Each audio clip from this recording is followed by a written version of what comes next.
Good afternoon, everyone. Thank you very much to the Ministry of Culture and the organizers of Chandi 2025 for having me here today. It is a distinct privilege and an honor to be among such a distinguished group of people. Next slide, please. My name is Ella Weiner. I'm the Global Affairs Specialist at the National Museum of Asian Art, which is part of the Smithsonian in Washington, D.C. Today, I'm going to talk to you for about 10 minutes about 3 international collaborations that focus on storytelling, capacity building, reclaiming of narratives and history, and are all about resiliency. Next slide, please. So a little bit about the Smithsonian. We're an institution dedicated to the increase and diffusion of knowledge that was founded in 1846, and we're on the National Mall in Washington, D.C. in the United States. I'm coming to you from one of those 21 museums, the National Museum of Asian Art, which was America's first national art museum and the first Asian art museum in the United States. Next slide, please. The National Museum of Asian Art is dedicated to serving as a leading national and global resource for understanding Asian arts, cultures, and societies, and particularly their intersection with the United States. To be a truly global organization focused on cultural diplomacy, we must build global partnerships. Today, that work is done through formal and informal networks and collaborations. These relationships and activities are key to how we view cultural diplomacy. This image gives you a sense of the active international memoranda of understanding which we operationalize through project agreements. Next slide, please. We have a number of mechanisms through which we engage with our global partners. We work with partners to identify activities that are both beneficial and impactful. And we'll now look at a few examples that promote cultural diplomacy and heritage preservation. Next slide, please. Over the past few years, we've worked on an oral history project to tell the extraordinary story of Omar Khan Massoudi, the former director of the National Museum of Afghanistan. His heroic efforts to save thousands of invaluable artifacts during a time of war and destruction offer a compelling human perspective on the vital issue of cultural preservation in the face of conflict. Through this first-person account, we have captured the complex and challenging history of this important museum and its contents. The narrative unfolds from the museum's inception in 1919 through the end of Mr. Massoudi's tenure as museum director in 2015. We see this project as having the potential to engage a wide audience and spark critical conversations on the importance of culture at risk in times of crisis.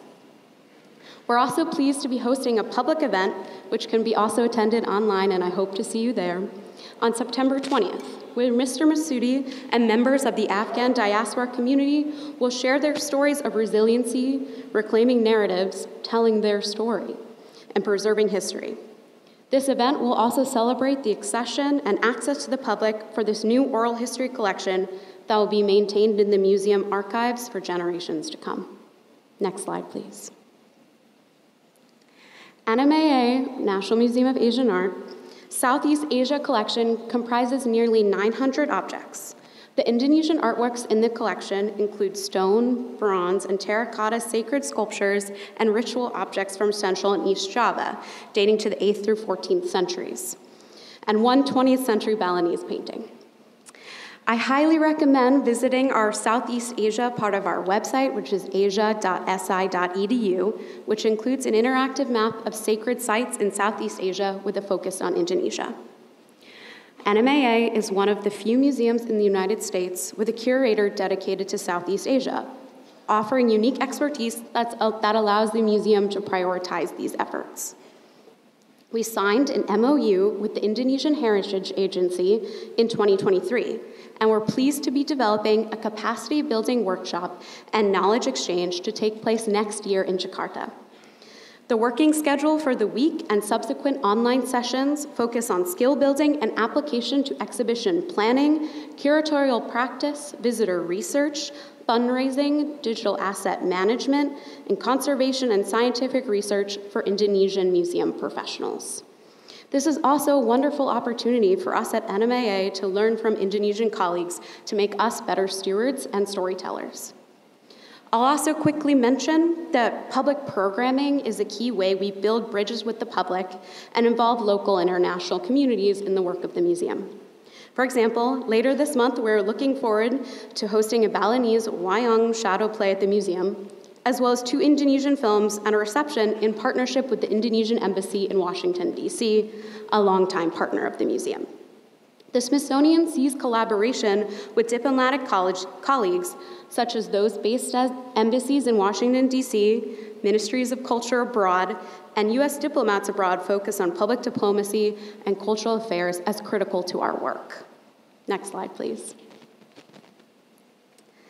The last partnership as a bridge I will highlight is Cambodia, and I'm honored to be joined with colleagues from the Ministry of Culture here today. In October 2023, the museum signed an MOU with Cambodia's Ministry of Culture and Fine Arts that is a continuation of a multi-decade partnership. We are now in the first year of a multi-year collaboration focused on the co-creation and mutual exchange of knowledge, which aims to raise global awareness of Cambodia's cultural heritage, especially that of repatriated objects of Koke, a UNESCO World Heritage Site. In partnership with the ministry, we are in the process of developing a major exhibition that will focus on Koke and that will first open in Cambodia, then at the Smithsonian, and then travel internationally, and will include a focus on the impact of looting and trafficking, the cultural and historic significance of these objects, and the reconciliation connected to their return to Cambodia. Seen here, NMAA staff on a staff research trip to Cambodia this spring. On the right, an important repatriated sculpture of Shiva and Skanda from Koke, now on view at the National Museum of Cambodia. And in the center, a photo of a workshop we hosted for Cambodian colleagues at NMAA last week, where we were able to delve deeper into exhibition themes, exhibition processes, and capacity building activities that will lead into the exhibition we will collaborate on over the next 4 years. There are many elements of this partnership and project I see as innovative, such as the capacity building that will be directly applied to the exhibition and the co-curation model. However, one of my favorite elements is as these objects, such as the one you see pictured on the right, are sacred and living deities for Cambodian people, we're thinking together about how to leave space and encourage religious practice and rituals in the gallery, and to share this rich and meaningful component of Cambodian heritage with the public. Next slide, please. Here you see a sample of some colleagues across many different nations, from Yemen, from Korea, from Singapore, Saudi Arabia, Pakistan, and Indonesia. These are some colleagues who came to Jakarta following the fire at the National Museum to support recovery efforts. As we build for the future, we do so with the understanding that the job of the museum today is not just to accumulate extraordinary objects and exhibit the collection in the galleries, but to build our future through collaboration, and to share and build knowledge, skills, and capacity across the sector and serve as a global partner. As Jana said yesterday, when we share culture, we build a bridge instead of a wall. As times change, our work does too. As we innovate, we do so grounded in storytelling, cultural diplomacy, engaging with communities, and preserving heritage for our shared future. Thank you.